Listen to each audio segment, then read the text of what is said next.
हात उचलत नाही. हात उचलत नाही. नाही. गॅप कुठं पडला? आणि आपण इथं पाठी ती हात वर जातच नाही. नाही, याच्यावर नाही जात. आणि पायाला आहे ना मुंग्या त्या सारखी चालायला डोळे बंद करा. हवनला बसले ते हो. दत्तगुरुजामध्ये प्रगट झाले. दत्तगुरूंच्या शक्तीनं शरीरामध्ये प्रवेश करून जी काही पीडा आहे ती पीडा सर्व शरीर रूपी यंत्राद्वारे नष्ट केली. मुंग्या येते. मुंग्या येतात. गॅप सांगितलेला आहे. हो, गॅप. हात असा करा पडतो.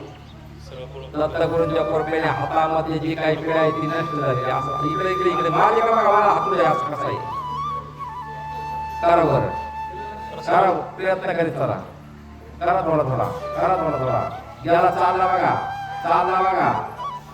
शरीर पूर्णपणे रिलॅक्स झाले. दुखू द्या, 1 मिनिट दुखू द्या.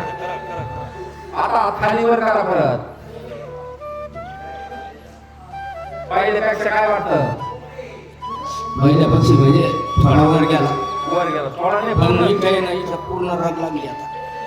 खाली करा आता. दत्ता कोरपा होईन 3 तासामध्ये पूर्ण वर्किंग होऊन जाईल आता असा. आता तुम्हाला 70-80% फरक वाटला असं वर जायला. हा, वर जाऊ राहिला आता. जातो का? हो, वर गेला आता. कधी कोण जातो का हात वर? 6 महिने झाले. परत एकदा वर करून बघा, नाही तर परत माझ्या संसार झाला.